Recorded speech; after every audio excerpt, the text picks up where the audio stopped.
The live TV, सच सबसे आगे। नमस्कार, आप देख रहे हैं द लाइव टीवी और मैं हूं आपके साथ मुनमुन रहमान। देश में चुनाव हो और ईवीएम में गड़बड़ झाले की खबरें ना आए, ऐसा तो हो ही नहीं सकता। हाल ही में 5 राज्यों में विधानसभा चुनाव हुए, जिनमें ज्यादातर राज्यों में जो है, या फिर यूं कहें कि 4 राज्यों में जो है वो बीजेपी ने जीत हासिल करी और एक में तेलंगाना में कांग्रेस को जीत मिली। लेकिन इसी बीच मध्य प्रदेश, जहां पर एग्जिट पोल में लगातार कांग्रेस और बीजेपी के बीच कांटे की टक्कर दिखाई जा रही थी, कई एग्जिट पोल में कांग्रेस को बहुमत मिल गया था, कई एग्जिट पोल में कांग्रेस बीजेपी से आगे चल रही थी, वो सारे एग्जिट पोल फेल हो गए और रिजल्ट वाले दिन सभी हक्के बक्के रह गए। मध्य प्रदेश में भारतीय जनता पार्टी ने कांग्रेस को हराकर 163 सीटों पर जीत हासिल कर ली, जिसके बाद गड़बड़ झाले की खबरें सामने आ रही हैं। इस बीच कांग्रेस नेता दिग्विजय सिंह ईवीएम में गड़बड़ी के कई तरह के आरोप लगा रहे हैं और सिर्फ आरोप ही नहीं बल्कि सबूत भी पेश कर रहे हैं। पूरा मामला आपको बताते हैं कि पूरा मामला क्या है। आप अपनी स्क्रीन पर सबसे पहले दिग्विजय सिंह का ये ट्वीट देखिए। दिग्विजय सिंह ने यहाँ पर 2 तस्वीरें शेयर की हैं और यहाँ इन्होंने ट्वीट में लिखा है कि इन 2 तस्वीरों पर गौर करें। लाल बैकग्राउंड में बीजेपी कार्यकर्ता लिख रहे हैं कि खाचरौद विधानसभा चुनाव में कितने वोट गिरे और कितने वोट से जीत रहा है। महत्वपूर्ण यह है कि ये पोस्ट मतगणना से 2 दिन पहले यानी 1 दिसंबर को ही लिख दी गई थी और मतगणना कब हुई थी? 3 दिसंबर को रिजल्ट आया था। अब नतीजे की बात की तस्वीर से मिलान करें। अब यहाँ पर 2 तस्वीरें शेयर की हैं। पहली तस्वीर आप देख रहे हैं अपनी स्क्रीन पर। पहली तस्वीर में आपको दिखेगा कि यहाँ पर अनिल छाड़े नाम के जो व्यक्ति हैं, जिसमें जो ये अपने आप को बीजेपी के कार्यकर्ता, बीजेपी का पदाधिकारी बताते हैं, इन्होंने अपनी फेसबुक पोस्ट पे 1 दिसंबर को ही कौन कितने वोट से जीतेगा, कौन कितने वोट से हारेगा, ये यहाँ पर पहले ही पोस्ट कर दिया। तो इन्होंने यहाँ पर लिखा है कि खाचरौद नागदा विधानसभा कुल मत गिरे 1,78,364, यहाँ लिखा भी है।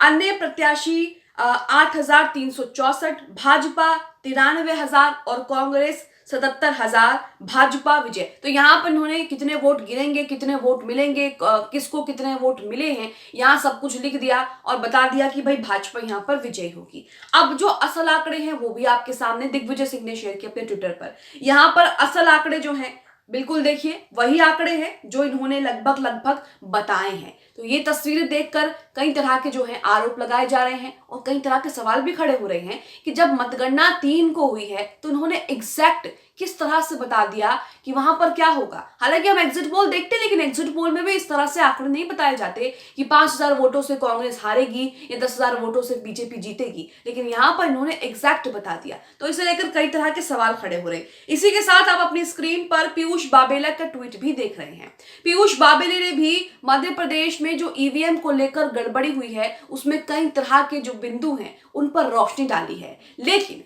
यहां पर आपको एक बात और बता दें कि ईवीएम को लेकर हमेशा जो है वो इस तरह की खबरें आती हैं, चाहे विधानसभा का चुनाव हो, लोकसभा का हो, नगर निगम का हो, या छोटे से छोटा या बड़े से बड़ा चुनाव हो, ईवीएम को लेकर, ईवीएम हैक को लेकर, ईवीएम में गड़बड़ी को लेकर खबरें आती हैं। और जब चुनाव में वोटिंग होने से पहले और वोटिंग होने के बाद भी जो है वो ईवीएम जगह जगह पकड़ी जा रही थी। इसी बीच पीयूष बबेले का ये ट्वीट देखने से पहले आप अपनी स्क्रीन पर न्यूज 24 का ये ट्वीट देखिए। न्यूज 24 का ये ट्वीट जो है 2 अगस्त का है। इस ट्वीट में अशोका यूनिवर्सिटी के फैकल्टी रिसर्च पेपर ने एक यहाँ पर रिपोर्ट सौंपी थी, एक रिपोर्ट बनाई थी। इस रिपोर्ट में कहा गया कि 2019 चुनाव से पहले ईवीएम में बड़ी गड़बड़ी हुई है। हालांकि बाद में यूनिवर्सिटी के फैकल्टी ने जो है इस रिपोर्ट से पलड़ा झाड़ दिया, लेकिन आप इस रिपोर्ट को देखकर समझ सकते हैं कि यहाँ पर किस तरह से ईवीएम में गड़बड़ी होती आई है और इसके सबूत भी जो हैं वो हमारे सामने आए हैं। यहाँ देखिए लिखा है कि अशोका यूनिवर्सिटी के फैकल्टी रिसर्च पेपर को लेकर राजनीतिक घमासान शुरू हो गया था। अब जिस वक्त ये रिपोर्ट आई उस वक्त राजनीतिक घमासान मच गया। फैकल्टी मेंबर द्वारा पब्लिश कराए गए रिसर्च पेपर में दावा किया गया कि 2019 चुनाव में भाजपा ने गड़बड़ी करवाई थी। यहाँ पर साफ साफ लिखा है कि 2019 के चुनाव में भाजपा ने जो है वो गड़बड़ी करवाई थी। 2019 में लोकसभा चुनाव हुए थे, भारतीय जनता पार्टी जीती थी, मोदी फिर से प्रधानमंत्री बन गए थे और इस रिपोर्ट में कहा गया, इस रिसर्च में कहा गया कि 2019 में ईवीएम में गड़बड़ी की थी भारतीय जनता पार्टी ने। उसके बाद हालांकि यूनिवर्सिटी ने रिसर्च पेपर में किए गए दावों से अपना पलड़ा झाड़ लिया, लेकिन यहां हम देख रहे हैं कि भारतीय जनता पार्टी किस तरह से ईवीएम में गड़बड़ी करने को लेकर माहिर बताई जाती है और हर बार जो है वो भारतीय जनता पार्टी का ही नाम सामने आता है कि इन्होंने ईवीएम में गड़बड़ी करी है। मध्य प्रदेश में भी यही कहा जा रहा है। पीयूष बबेले यहाँ पर कई अहम बिंदु जो हैं वो शेयर कर रहे हैं। यहाँ देखिए लिखा है कि इससे पहले कि आप मध्य प्रदेश चुनाव पर किसी प्रायोजित राय की चपेट में आए, ये 6 पॉइंट ध्यान से देख ले। ये समीक्षक नहीं, प्रत्याशी और विधायकों की स्क्रूटनी है।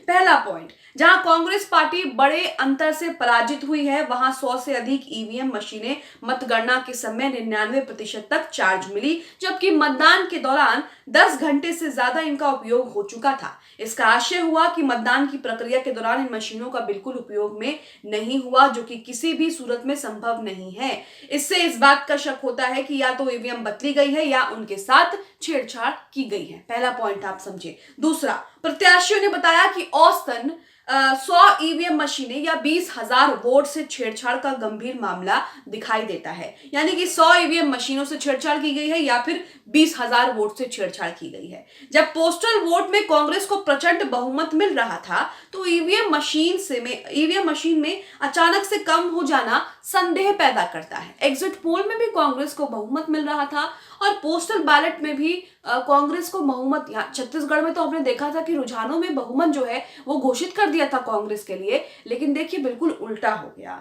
इस हेरफेर से भाजपा ने जब ज्यादातर सीटों पर अपनी बढ़त हासिल कर ली तो प्रशासन पर दबाव बनाकर मतगणना के आखिरी 5 राउंड में कम अंतर से पीछे चल रहे या आगे चल रहे कांग्रेस के प्रत्याशियों को हरा हुआ घोषित कर दिया। सभी प्रत्याशियों ने कहा कि मध्य प्रदेश की जनता ने कमलनाथ जी के नेतृत्व पर भरोसा जताया और प्रत्याशियों को भी कमलनाथ जी के नेतृत्व पर पूरा भरोसा है। अब असल आवश्यकता इस बात की है कि पूरी तरह संदिग्ध हो चुकी ईवीएम को चुनाव प्रक्रिया से हटाने के लिए कारगर उपाय किए जाए। छठा पॉइंट यहाँ पर देखिए, प्रत्याशियों ने यह भी बताया कि इस बार उन्हें भाजपा के प्रभाव वाले बूथों पर पहले की तुलना में ज्यादा वोट मिले हैं, जबकि उनके सबसे मजबूत बूथों पर उनके वोट अप्रत्याशित रूप से नीचे आए। यानी कि जहां पर भाजपा का दबदबा है उन बूथों पर कांग्रेस प्रत्याशियों को वोट मिला है, लेकिन जो उनके अपने बूथ है वहां पर उन्हें वोट कम मिला है, वो वहां पर नीचे गिर गए हैं। तो ये आप देख रहे हैं, हिंदुस्तान लाइव का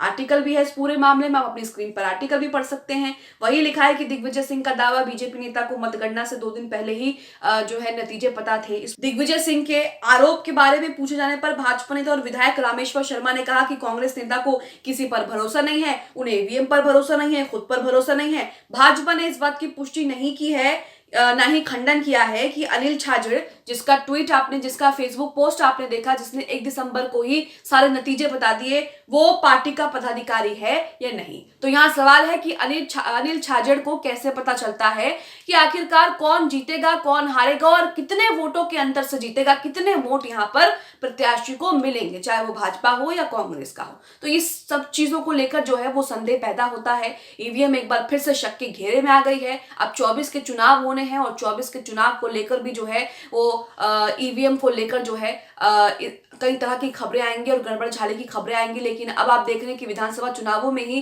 कितने बड़े गड़बड़ झाले की जो है खबरें आ रही हैं। 2024 के चुनाव में क्या होगा ये भी देखने लायक होगा। आप इस खबर को लेकर क्या सोचते हैं, कमेंट बॉक्स में हमें जरूर बताएं। द लाइव टीवी, सच सबसे आगे।